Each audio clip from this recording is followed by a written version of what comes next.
Здравствуйте! В сегодняшнем видео мы поговорим о холодном брожении сдобных изделий.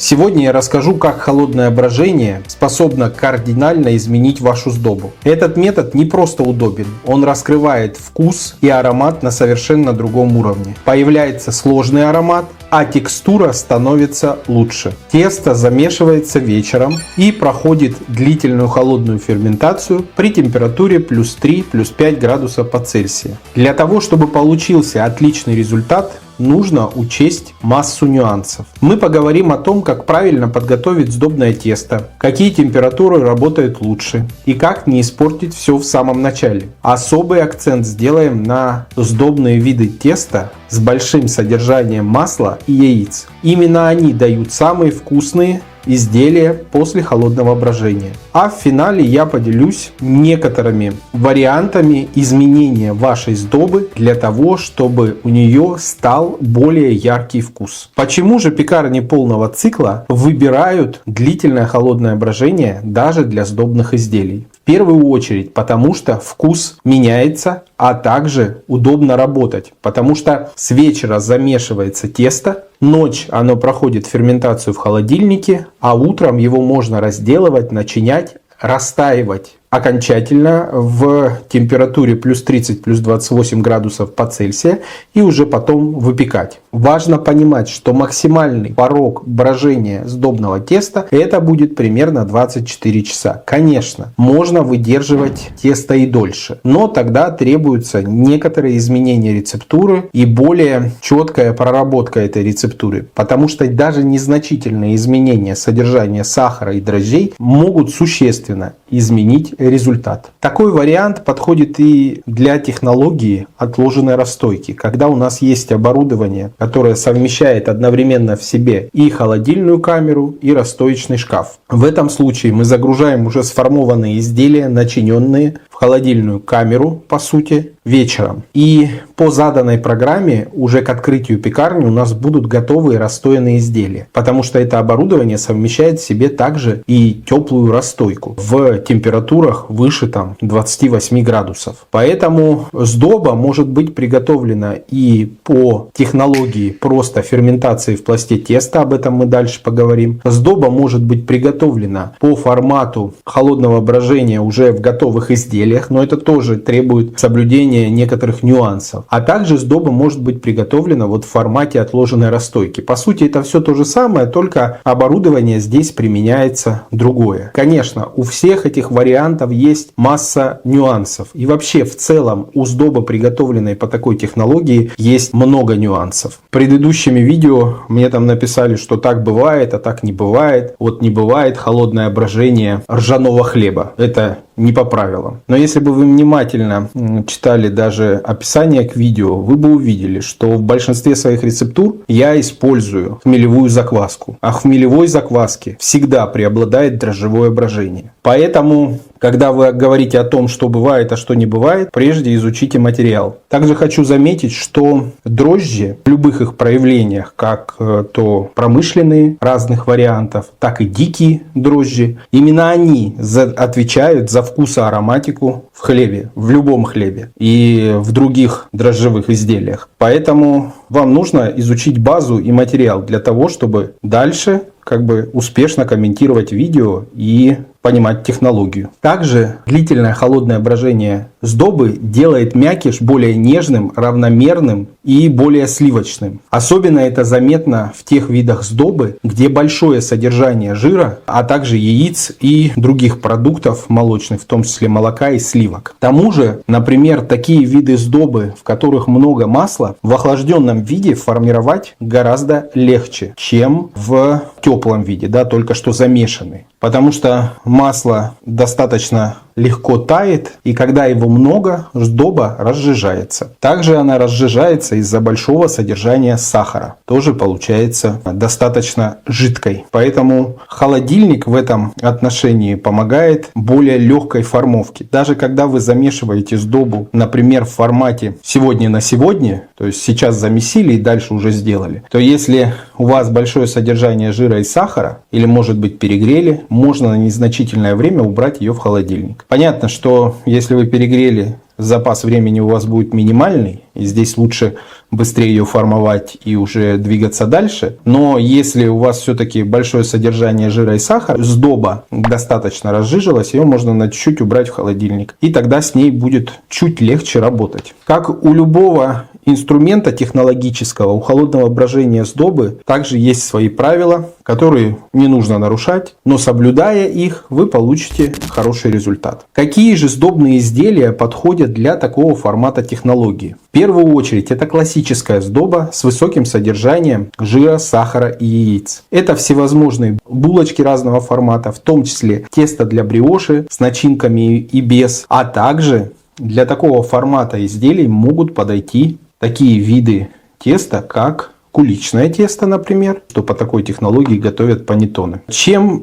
более сложносоставное сдобное тесто, тем более заметный эффект. Особенно хорошо себя ведут рецепты, где содержание жира, общее количество, превышает 15%. Жир немного замедляет работу дрожжей, но этот процесс в свою очередь и помогает контролировать ферментацию и избегать чрезмерно быстрого брожения. А во время медленного брожения происходит развитие вкуса. Яйца, а особенно желтки, добавляют пластичность теста и по сути действуют как эмульгатор. Они соединяют все вот эти компоненты, которые сложно соединяемые, воедино. Особенно это важно, когда у вас есть большое содержание жира. Потому что жир и вода, они вместе не соединяются. А вот когда мы используем желток, он действует как эмульгатор. Яйцо, конечно, тоже действует как эмульгатор. Но только важно понимать, что когда вы добавляете желток, процент дозировки этого эмульгатора становится больше. А когда вы добавляете яйцо, то часть массы яйца занимает белок, который тоже положительно влияет на структуру теста, но только чуть в другом контексте. Желтки помогают именно создать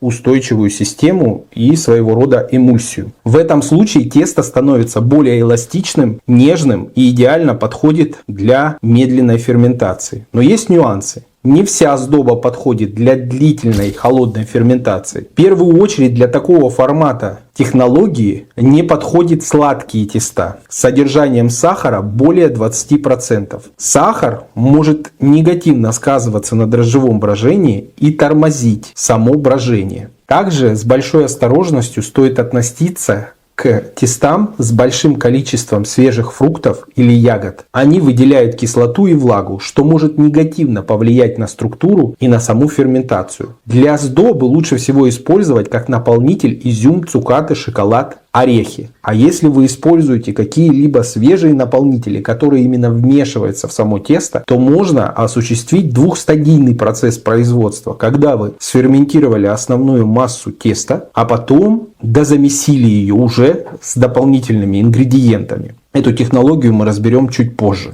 Теперь мы разберем, как адаптировать рецепты под длительное холодное брожение. И что делать, если в составе много сахара. Важно, чтобы подготовка теста перед холодным брожением осуществлялась правильно. Начнем с замеса. Для сдобы очень важен тщательный замес до гладкости, то есть до полного образования клейковины и глютенового окна. Но с учетом особенностей состава. Жир и сахар могут мешать и мешают формированию клейковины. Поэтому их лучше вводить не сразу, а на второй скорости. То есть, например, часть сахара и сухие ингредиенты вы соединили с жидкими ингредиентами. Замесили тесто, где уже практически полностью образована клейковина. И вот когда вы переключаете на вторую скорость, вы можете добавить оставшуюся часть сахара. Понятно, что в этом случае все равно должна часть жидкости оставаться, потому что сахару нужно раствориться. И для такой технологии не все виды сахара подходят, потому что бывает мелкокристаллический сахар, который очень быстро растворяется, а бывает крупнокристаллический сахар, который растворяется очень медленно и долго.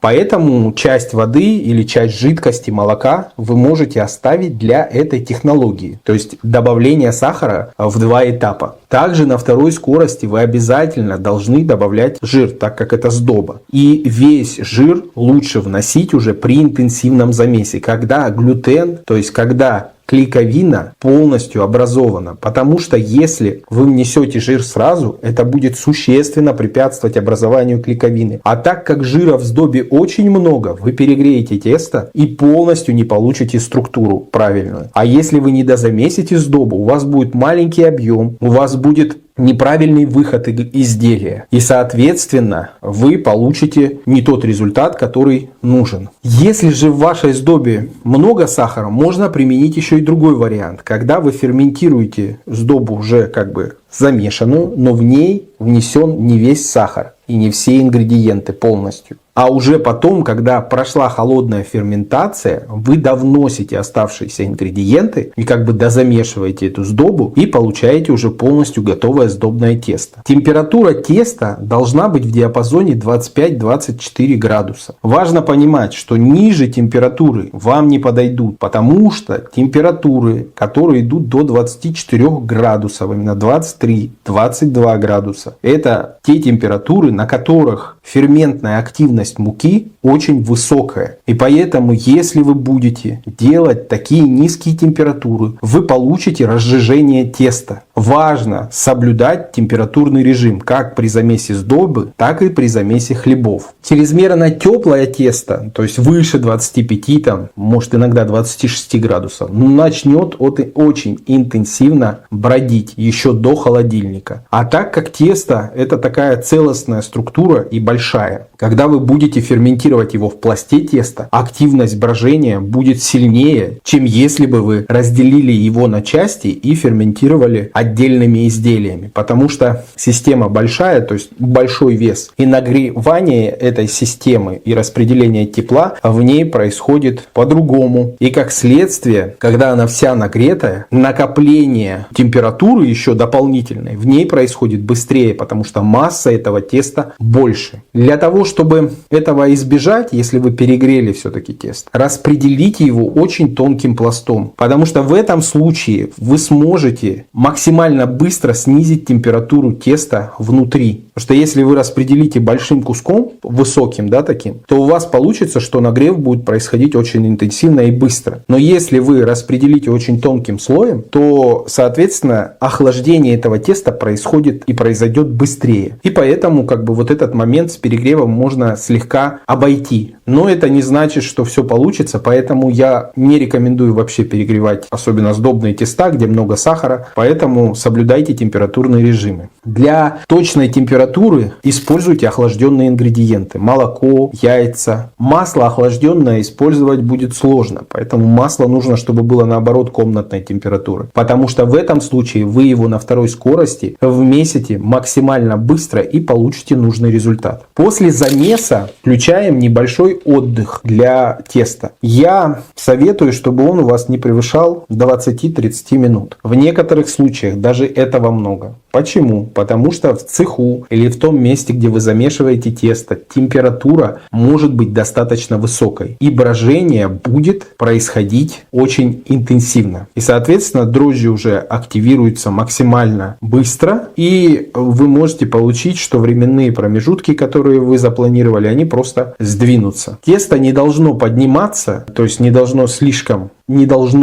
начать интенсивно бродить, поэтому можете отслеживать его по объему. Но я рекомендую все-таки засекать временные промежутки. После этого мы можем слегка обмять тесто и уже поместить в холодильник. На этом же этапе мы можем сформировать из теста изделия и поместить эти изделия в холодильник. Но здесь тоже существует множество нюансов, потому что изделия, которые у вас бы ферментировались, каждый сам по себе, да, то есть отдельное изделие, пирожок условный или там ватрушка какая-то, да, без начинки или просто сдоба, она будет приобретать определенный окрас. Вообще в целом все теста, которые проходят холодное брожение пшеничное, они приобретают такую яркую корку. И сдоба не исключение. Поэтому это стоит учитывать. Не закрывайте контейнер герметично, но при этом накройте так, чтобы тесто не заветрилось. Изделие с начинкой можно сразу распределить на листах-противнях, накрыть пленкой и отправить на холодное брожение. Потому что если вы не накроете пленкой, корка у ваших изделий будет очень-очень толстой. И потом, даже если вы будете ее смазывать, это все равно отразится негативно. Потому что мы больше привыкли, что сдоба у нас осталось с тонкой коркой. Но если, например, у вас изделия, которые сверху покрываются глазурью, то может быть это не критично. Но все равно накрывайте пленкой для того, чтобы изделия не заветривались. Конечно, как я и сказал, у них будет более яркий колер у этих изделий, отличный внешний вид, отличающийся внешний вид от изделий, которые бы вы приготовили по стандартной технологии. Поэтому экспериментируйте, смотрите, подходит ли вам вообще такой вариант сдобы. Но вкус у нее точно будет более яркий и более сливочный. А в конце видео я разберу варианты улучшения сдобы так, чтобы ее вкус был еще более яркий. Напоминаю, что у меня есть бот с рецептами. Вы можете в него перейти и скачать рецепт. В том числе там есть рецепты сдобы, слоеных изделий, хлебов разного формата. Важно понимать, что окрас у сдобы образуется чем-то похожий на окрас, например, тортина, который прошел длительную холодную ферментацию. Понятно, не такой интенсивный и не в полной мере такой же, но все равно отдаленно напоминающий. Это стоит учитывать. Если же рассматривать, например, ферментацию в пласте теста и выпечку после, например, в формах, это может быть какая-то плетенка, например, то эффект также будет, но он будет не так заметен, так как еще будет формовка. А если вы еще и закроете поверхность самого изделия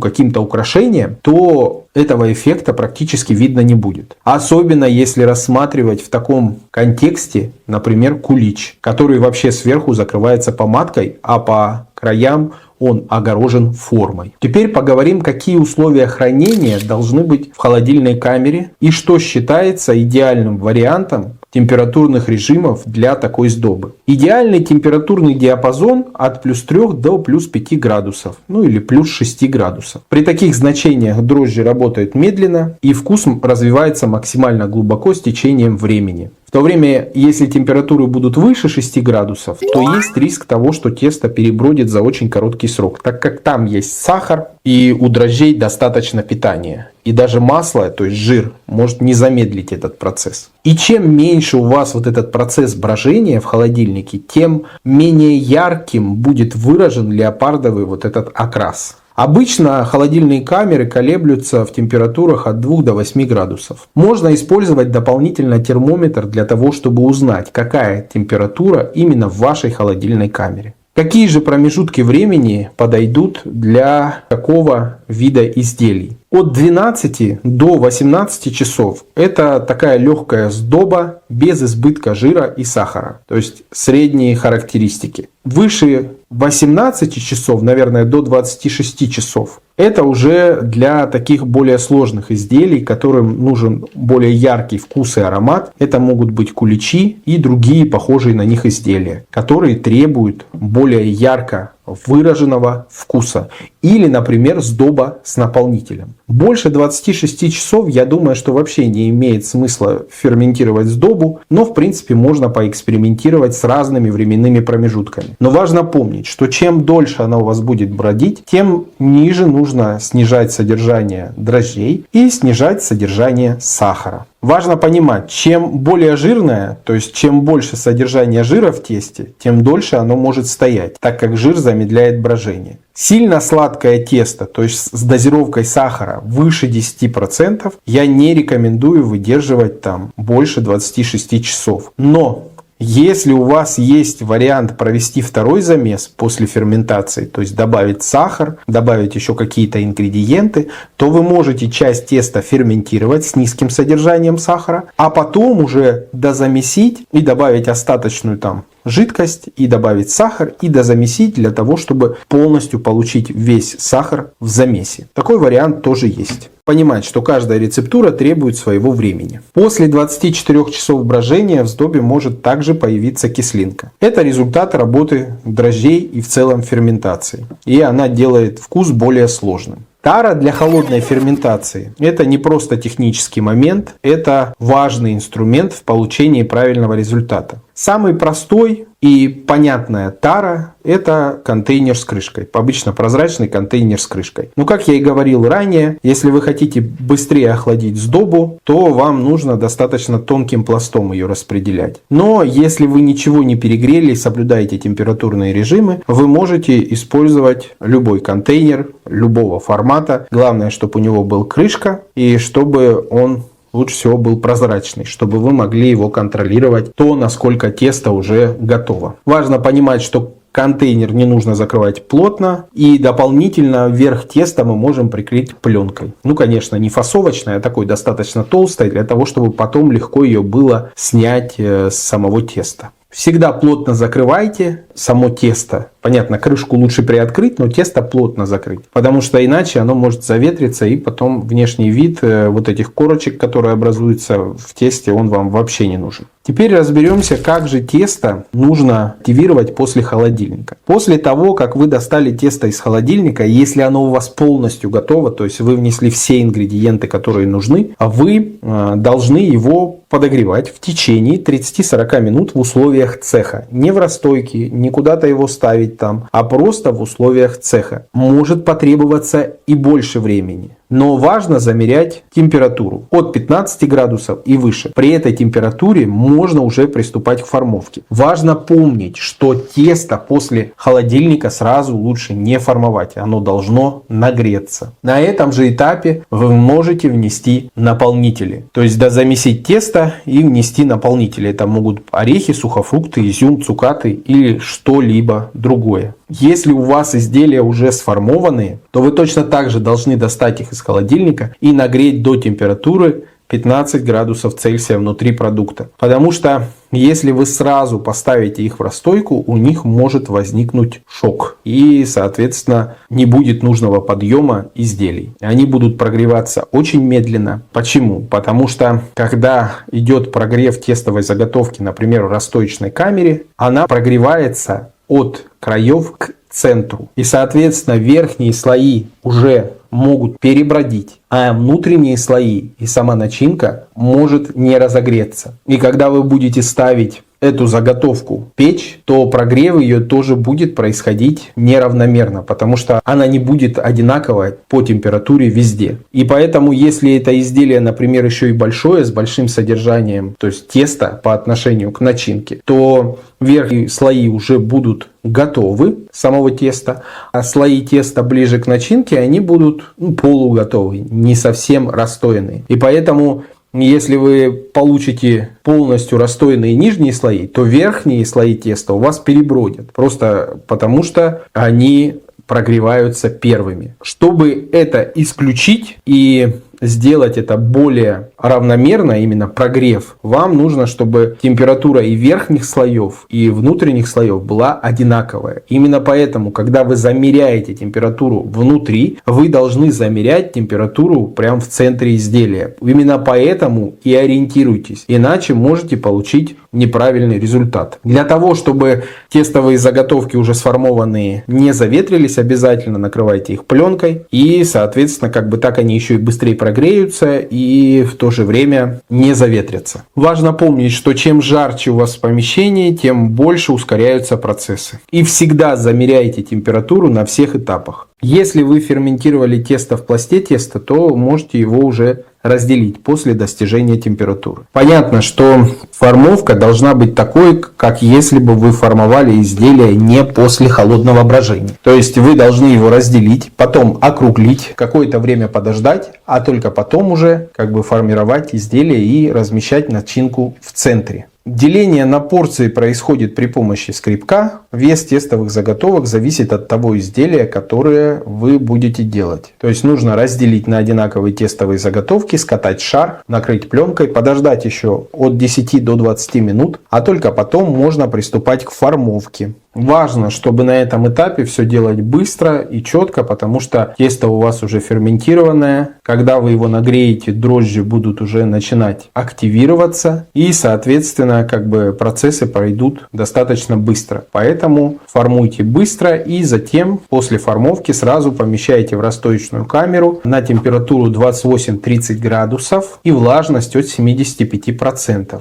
Если в вашей расстойке или том месте, где вы расстаиваете, нет влажности, можно попробовать расстаивать на импровизированной водяной бане. Тогда обязательно прыскаем поверхность водой и накрываем пленкой для того, чтобы создать конденсат внутри. Поделитесь тем в комментариях, как вы расстаиваете сдобные изделия у себя и что применяете для окончательной расстойки в вашем производстве. Временные промежутки окончательной расстойки от 60 до 90 минут и зависят от веса тестовой заготовки. Если у вас более сложная форма и больший вес, то может расстойка занять и до 2 часов, иногда даже более. Важно понимать, что передержать в расстоечном шкафу тоже нельзя, иначе ваши заготовки могут просто расплыться. Поэтому контролируйте время и температуру. Не следует ускорять процесс повышением температуры. Также важно помнить, что если вы в сдобе используете для замеса масло, то масло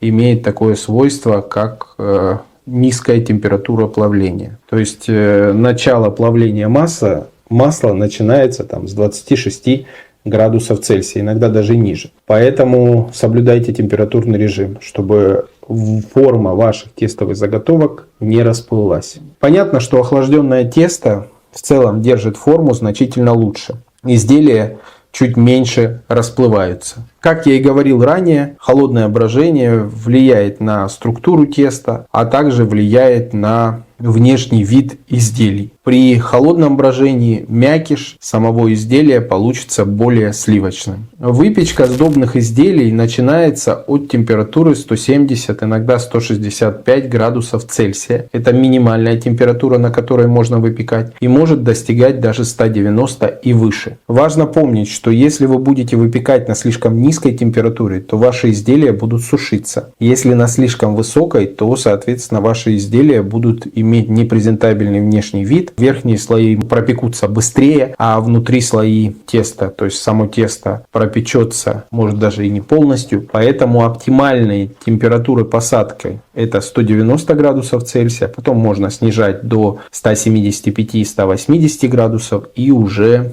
выпекать. То есть средняя температура выпечки это 180 градусов Цельсия. Перед посадкой в печь обязательно сдобу смазывают лиезоном, если вы хотите, чтобы она блестела. Лиезон это такой формат смазки, которая помогает придать лучший внешний вид изделию. Это смесь молока и яиц, иногда смесь молока и желтка, иногда смесь сливок и яиц, иногда это может быть даже просто желток. В лиезон также могут добавлять соль, но это не обязательно. Если у вас будет молоко с яйцом, то цвет получится при правильно выбранной температуре более соломенный. И если у вас будет чисто желток, то цвет будет очень яркий в красноту, и не всем такие изделия нравятся, поэтому выбирайте сами, какой вариант вам лучше всего подойдет. Внутри температура тестовой заготовки должна быть от 92 до 96 градусов Цельсия. Чем ниже эта температура будет, тем более нежный мякиш получится внутри. Но здесь важно помнить, что все-таки температура ниже 90 градусов может быть, но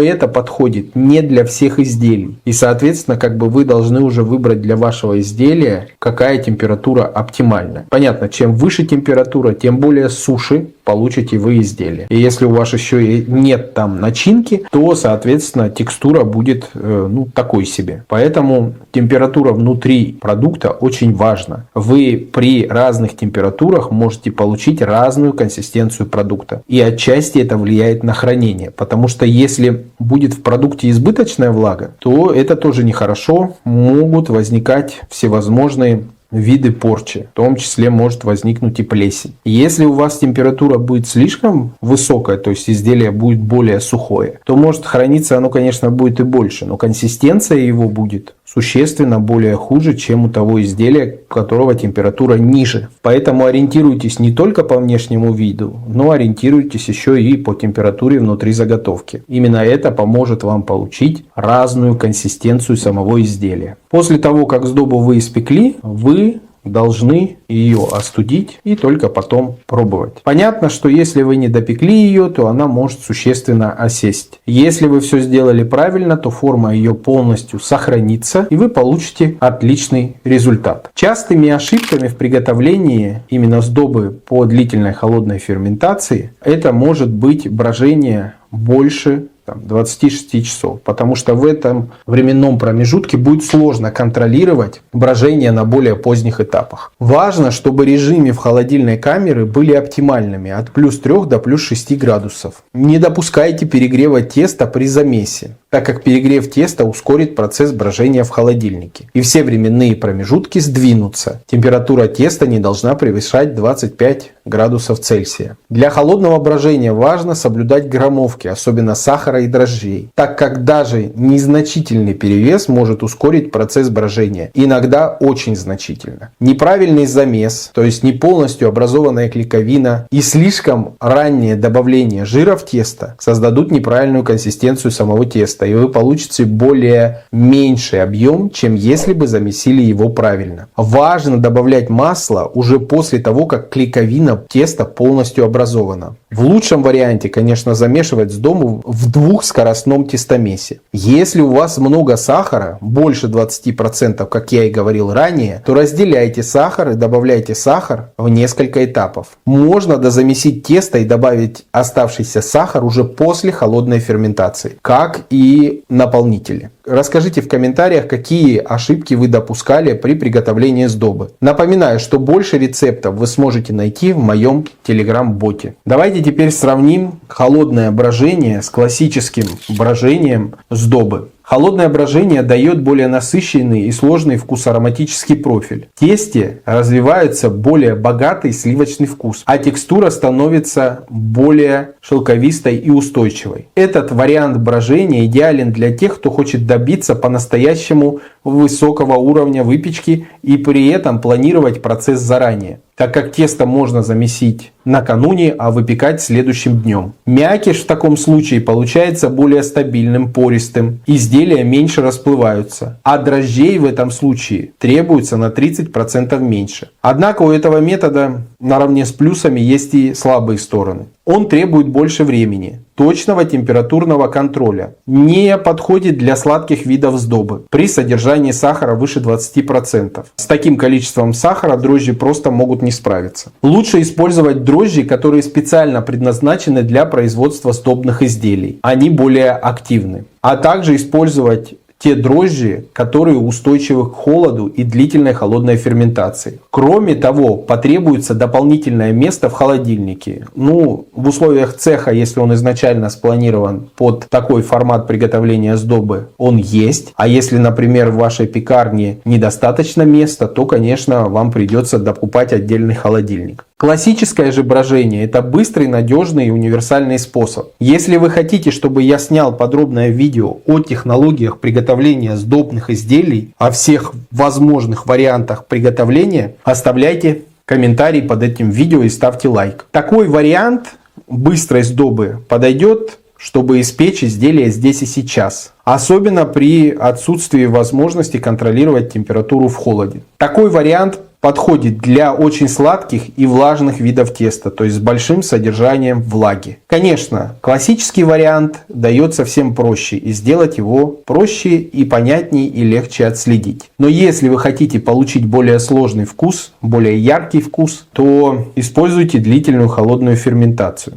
Теперь мы поговорим, как я и обещал, о том, как улучшить сдобу для того, чтобы получить более яркие и интересные вкусы. Начнем с ароматов. После холодного брожения тесто может потерять часть тонких ароматов. И это, в принципе, нормально. Чтобы вернуть их с новой силой, можно добавлять, понятное дело, специи, ваниль или какие-либо экстракты, если вы замешиваете тесто в два этапа. Также можно добавлять цедру разных форматов. Это может быть лимон, апельсин. Можно отдельно добавлять эфирные масла. Идеально со сдобой сочетаются орехи, сухофрукты, которые предварительно можно замочить в сиропе, например, ароматизированном. И тем самым вкус сиропа передастся цукатам, изюму.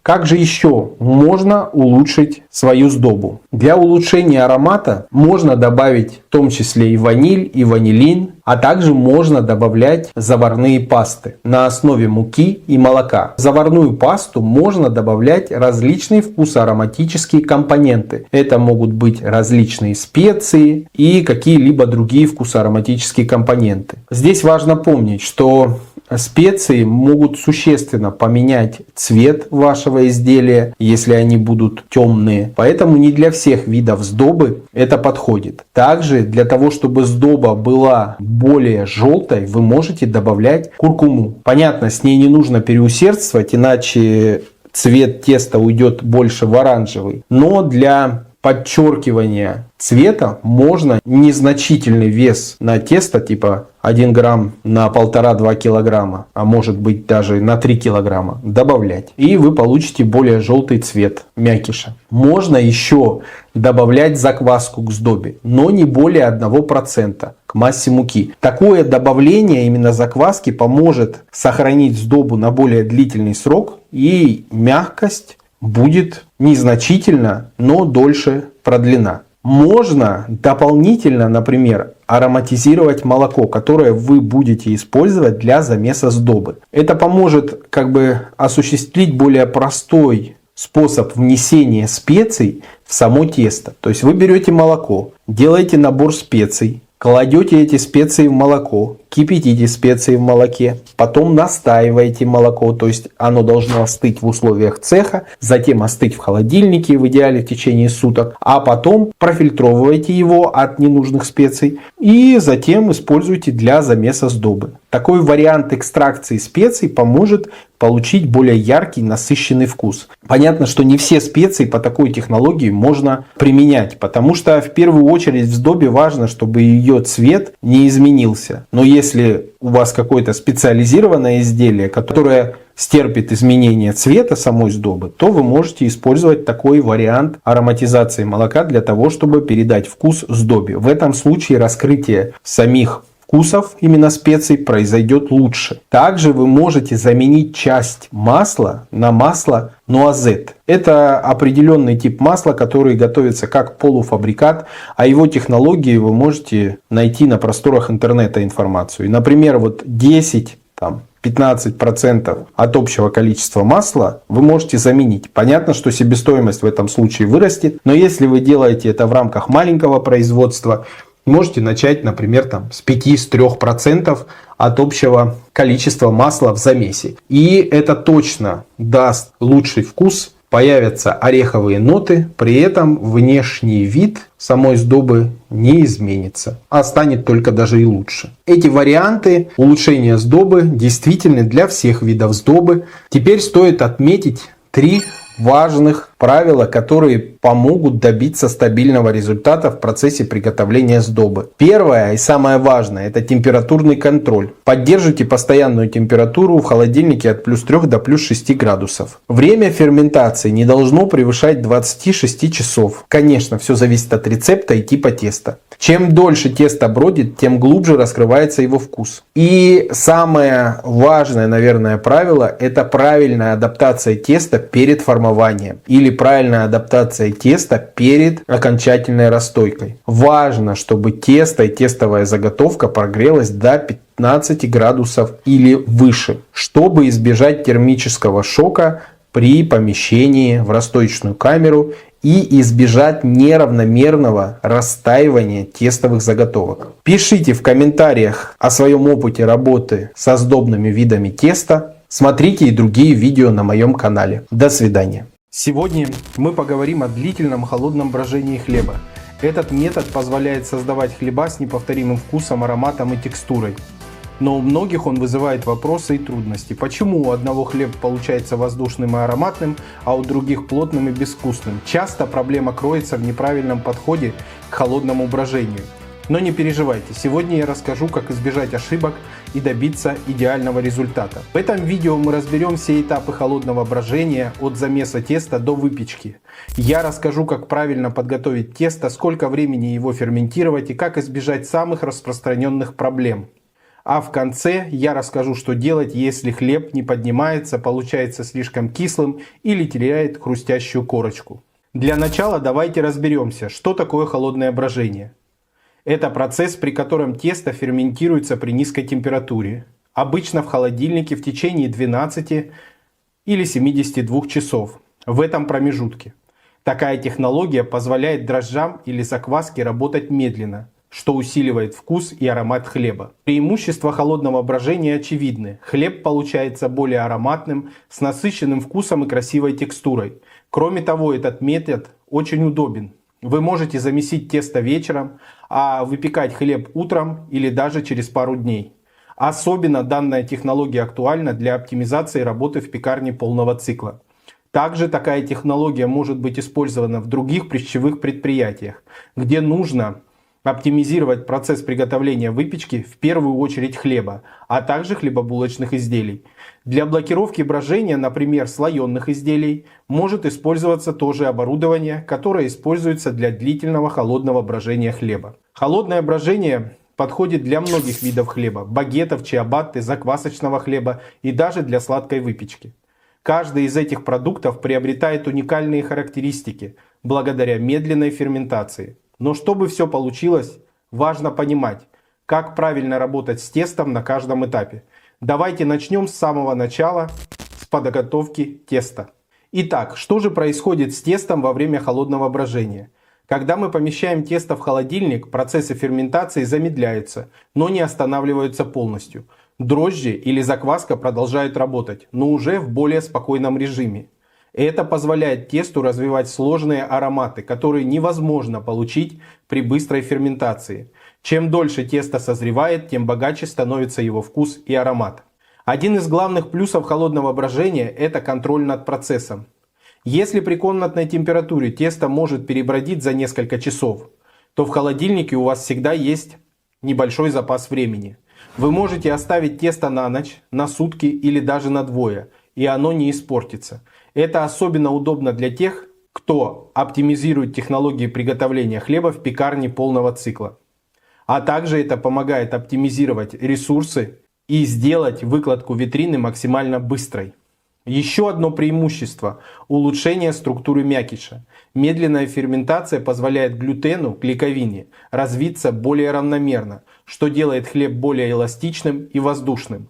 А еще холодное брожение помогает получить ту самую хрустящую корочку. Но важно понимать, что холодное брожение – это не просто положил тесто в холодильник и забыл. Здесь есть свои нюансы. Например, тесто нужно правильно подготовить, замесить, дать ему немного подойти при комнатной температуре и только потом отправлять в холод. Иначе можно получить обратный эффект. Тесто просто не поднимется. Важны температуры готового теста, и они могут быть в промежутке от 24 до 26 градусов. Важно, чтобы температуры были такие, чтобы процесс прошел правильно. При более низкой температуре тесто может получить неправильную консистенцию. Кстати, холодное брожение подходит не только для классического хлеба, но и для многих других изделий. Например, пицца, приготовленная из теста с холодной ферментацией, получается с тонкой хрустящей основой и насыщенным вкусом. А булочки для гамбургеров становятся более ароматными и долго не черствеют. Но важно учитывать, что сдобные изделия, приготовленные по такой технологии, будут обладать более яркой корочкой с характерным внешним видом, а также обладать более толстой коркой. Теперь, когда мы разобрались, зачем нужно холодное брожение, давайте перейдем к следующему этапу подготовки теста. Ведь именно от этого шага зависит, насколько успешным будет весь процесс. Прежде чем отправить тесто на длительное холодное брожение, важно правильно подобрать ингредиенты и замесить его до нужной консистенции. От этого зависит, насколько хорошо тесто будет развиваться в процессе ферментации. Для холодного брожения подойдут самые простые ингредиенты, но их качество играет решающую роль. Основным ингредиентом является мука.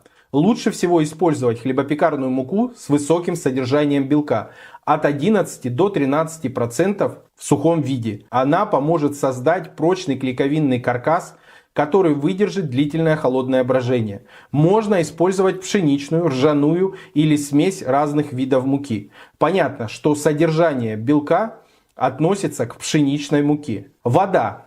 Температура воды должна быть чуть прохладнее комнатной, около 18 и 20 градусов по Цельсию, чтобы тесто не перегревалось во время замеса. Во многом температура воды зависит от температуры внутри цеха. И важно понимать, что температура воды может быть существенно ниже, а в некоторых случаях даже для замеса может быть использован лед. Соль – важный компонент, который не только улучшит вкус, но и замедляет активность дрожжей, помогая контролировать брожение. А также соль – неотъемлемый участник процесса брожения. Обычно используют 2% от массы муки, примерно 10 грамм на 500 грамм муки. Но если процесс брожения ваших изделий занимает более длительный промежуток времени, чем 12 или 16 часов, стоит увеличивать дозировки соли, иначе вкус хлеба не будет таким соленым, так как соль расходуется в процессе брожения. Дрожжи или закваска. Мы можем использовать как дрожжи отдельно, так и закваску. Дозировка дрожжей обычно от 0,1 до 0,5% свежих дрожжей от массы муки или 0, 0,3, 0,15% сухих дрожжей. Для теста на закваске потребуется от 10 до 20% активной закваски к массе муки.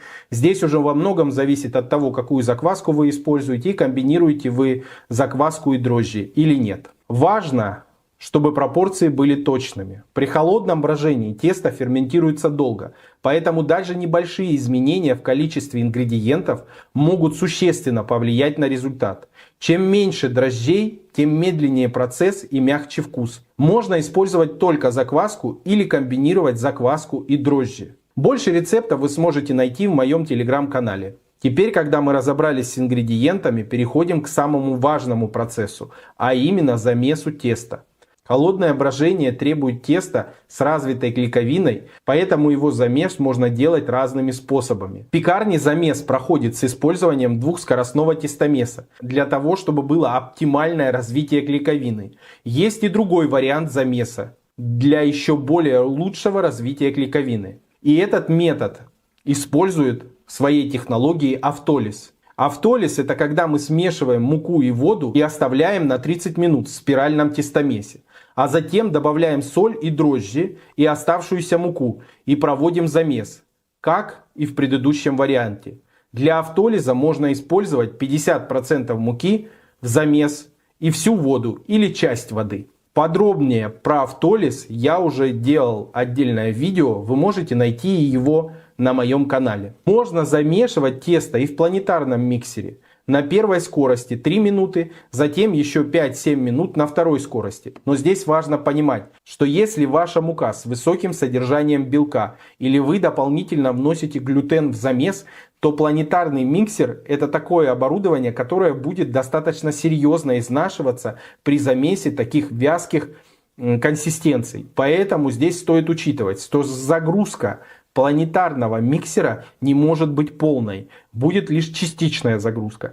И к тому же такой замес подойдет не для всех сортов хлеба. По итогу у вас должно получиться эластичное тесто, но не слишком плотное. Если тянется без разрывов, значит оно готово. Важно, чтобы температура была оптимальная в промежутке от 24 до 26 градусов Цельсия. Не допускайте перегрева теста. После замеса тесто переходит на этап первичной ферментации, о котором мы поговорим далее. Есть следующие варианты ферментации теста. Это ферментация в пласте теста или ферментация в тестовых заготовках. Ферментация в тестовых заготовках происходит на льняном холсте без использования форм, а также может происходить с использованием форм из лозы. Для ферментации в пласте теста используют пластиковые контейнеры с крышкой.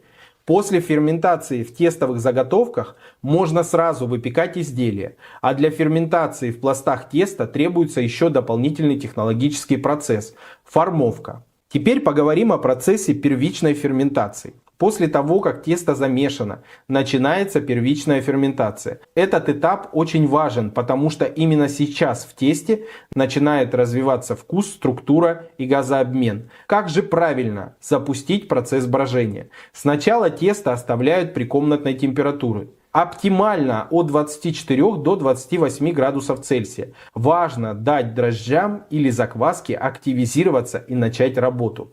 Среднее время первичной ферментации при комнатной температуре от 1 до 2 часов. Но оно может варьироваться в зависимости от рецепта, силы дрожжей или закваски и температуры в помещении. А также на этом этапе может происходить такой процесс, как обминка. О процессе обминки я делал отдельное видео.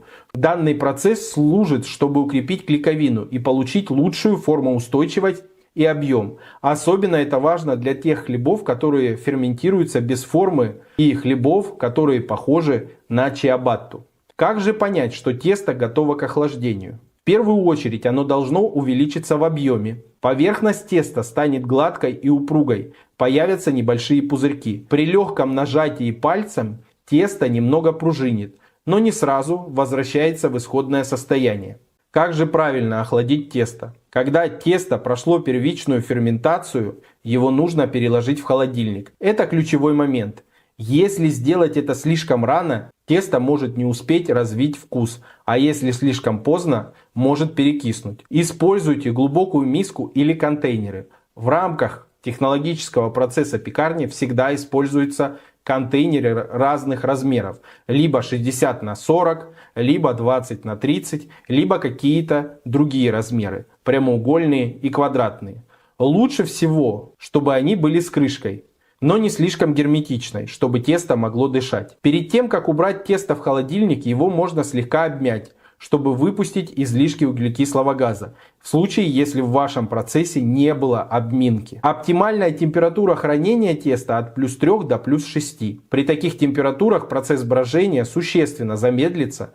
На этом этапе также можно разделать тесто на тестовые заготовки. И в этом случае, если мы хотим, чтобы тестовые заготовки были готовы для выпечки на следующий день, оптимальная температура брожения тестовых заготовок от плюс 9 до плюс 10 градусов по Цельсию. Временной промежуток во многом зависит от веса тестовой заготовки, а также от рецептуры, которую вы используете. Можно ферментировать тесто как на льняных ковриках, так и в формах из лозы. Ферментация в пласте теста происходит обычно для таких хлебов, как чиабатта или похожих на данный сорт хлебов.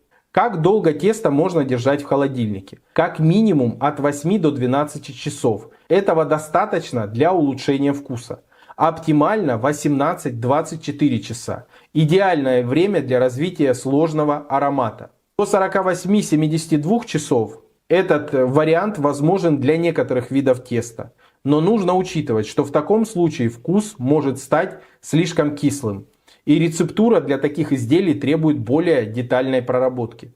В таком формате часто готовится тесто для пиццы. На этом этапе закладывается основа для будущего хлеба. Сейчас мы поговорим о том, как правильно работать с охлажденным тестом и подготовить его ко второй ферментации, если вы его ферментировали в пласте теста. Вторая ферментация.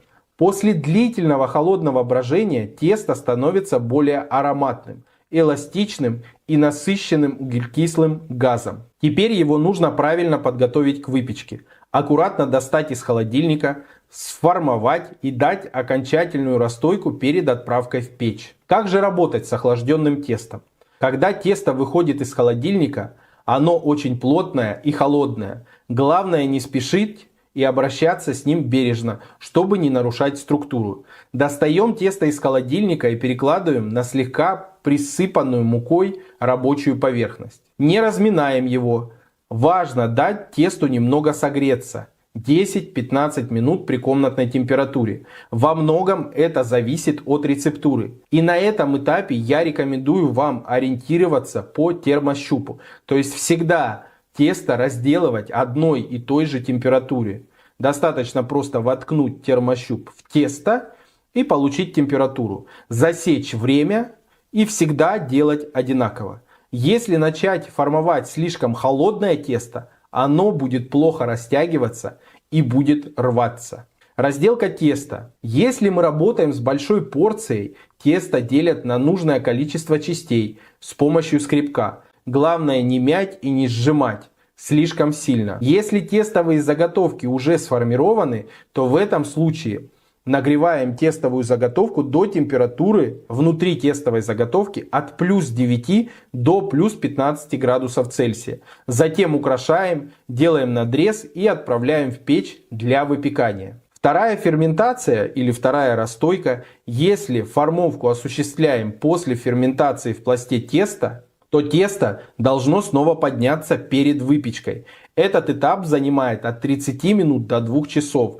в зависимости от температуры в помещении и рецепта. Вот этот процесс второй ферментации, который занимает от 30 минут до 2 часов, зависит в первую очередь от рецептуры, температуры внутри цеха, а также температуры самого теста и температуры ферментации в холодильнике. Формирование батонов, багетов, булок, если тесто ферментировалось в пласте теста, зависит от техники формовки и непосредственно видов изделия. Для багетов тесто растягивают в прямоугольную форму, затем аккуратно сворачивают в рулон, слегка прижимая шов. Для чиабатты тесто вообще не обминают после длительной холодной ферментации. Его просто нарезают на куски и оставляют так, чтобы сохранить воздушную структуру. И, соответственно, после этого происходит расстойка. Для круглых булок и батонов тесто подтягивает к центру, создавая натяжение на поверхности, и скрепляют края снизу. Главное правило: не перегружать тесто мукой и работать с ним быстро, но аккуратно, чтобы сохранить его легкость. Где же растаивают тестовые заготовки? При комнатной температуре. Стандартный вариант занимает от 1 до 2 часов.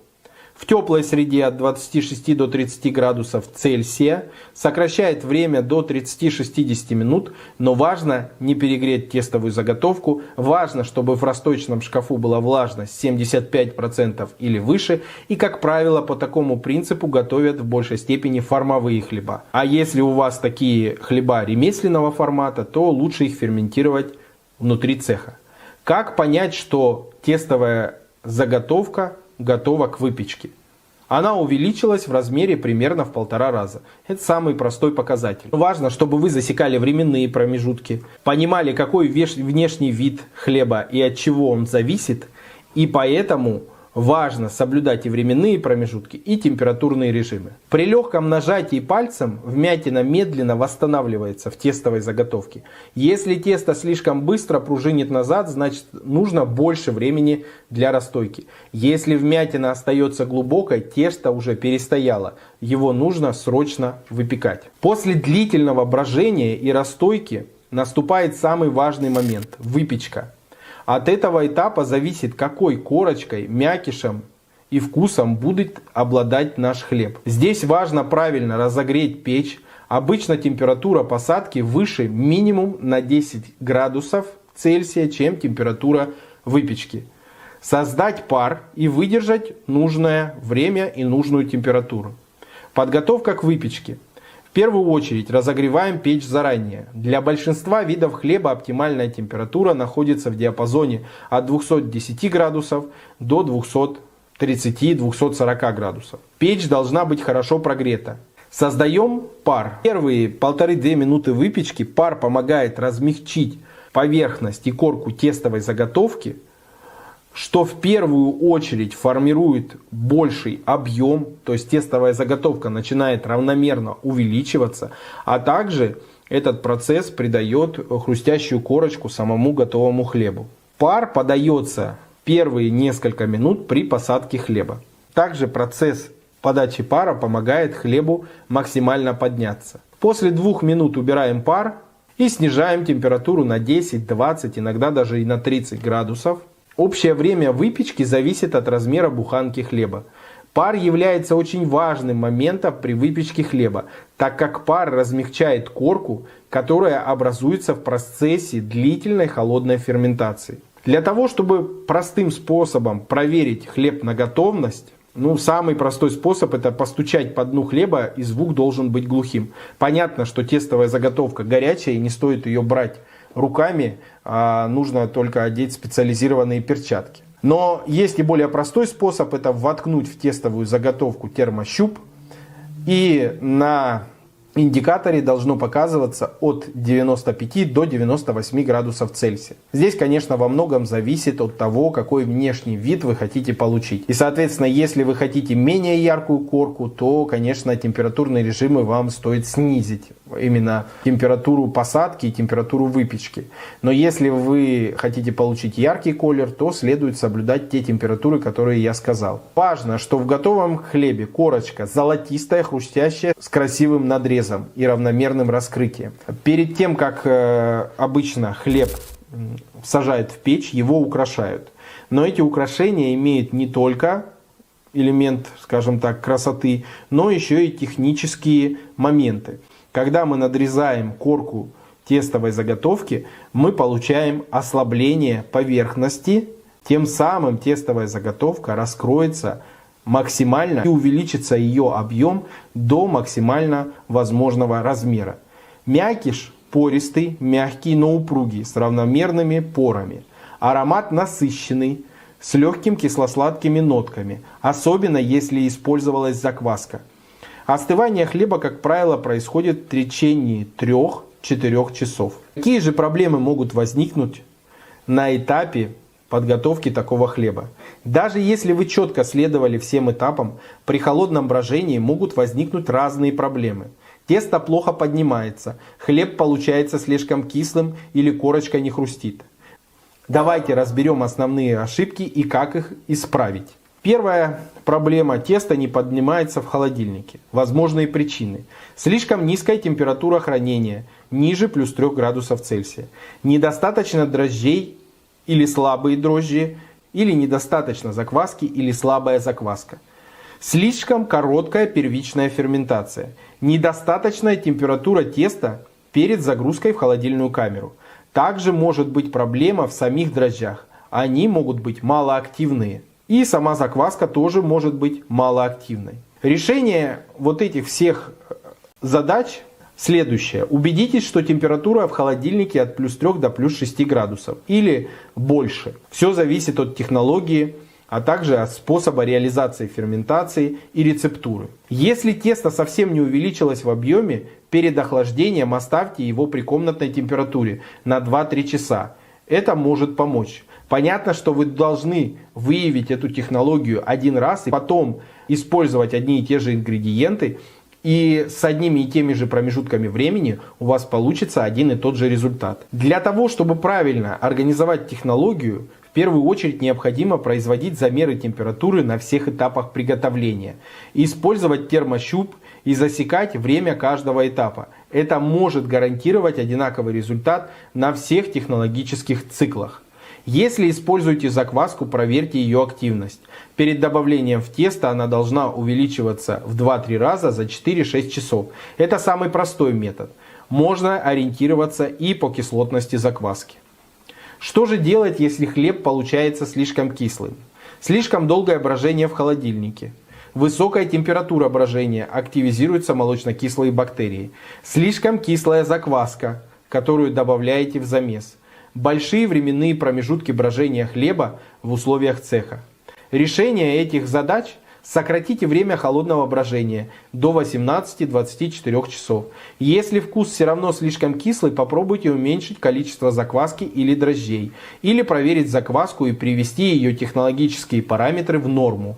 Следите за температурой теста. Если в холодильнике слишком тепло, брожение идет быстрее, что усиливает кислотность. Скорректируйте температуру брожения. Что же делать, если корочка хлеба не хрустит? Недостаток пара в первые минуты выпечки – одна из основных причин этой проблемы. Слишком низкая температура посадки тестовых заготовок. Недостаточное время выпечки. Решение этих задач: убедитесь, что в начале выпечки создается достаточный пар. Разогрейте печь до 230 или чуть-чуть больше градусов перед посадкой хлеба. Для более хрустящей корочки можно незначительно увеличить время выпечки. Четвертая проблема. Мякиш слишком плотный. Причины: недостаточная ферментация, слишком сильный замес, тесто слишком плотное из-за малого количества воды. Решение. Дайте тесту больше времени на первичную ферментацию перед холодильником. Оно должно увеличиться визуально в 1,5-2 раза. Но, как я и говорил раньше, выведите один раз технологию и следуйте всегда одинаковым временным промежуткам. Увеличить содержание закваски или содержание дрожжей. Не перезамешивайте тесто во время замеса. Старайтесь соблюдать временные промежутки. Попробуйте увеличить гидратацию теста. Для более воздушного и легкого мякиша лучше использовать 70-75% воды к массе. Теперь, когда мы разобрали все этапы длительного холодного брожения и проблемы, с которыми можно столкнуться, давайте подведем итоги. Длительное холодное брожение – это действительно эффективный метод, который позволяет добиться хлеба с отличной текстурой, насыщенным вкусом и невероятным ароматом. Несмотря на то, что этот процесс занимает больше времени, результат того стоит. Он позволяет вам приготовить хлеб, который будет мягким внутри, с хрустящей корочкой и с неповторимым вкусом, который можно получить только благодаря медленному холодному брожению.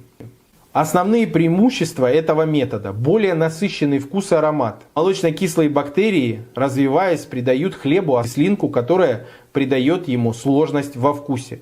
Лучшее развитие текстуры. Хлеб с таким методом брожения имеет более пористую структуру и мягкость. Удобство для пекаря и пекарни. Холодное брожение позволяет заранее подготовить тесто и тестовые заготовки и сэкономить время в день выпечки. Теперь, когда вы знаете все секреты холодного брожения, самое время попробовать сделать этот метод в своей пекарне. Я уверен, что вы получите отличный результат. Поделитесь своими впечатлениями и результатами в комментариях под видео.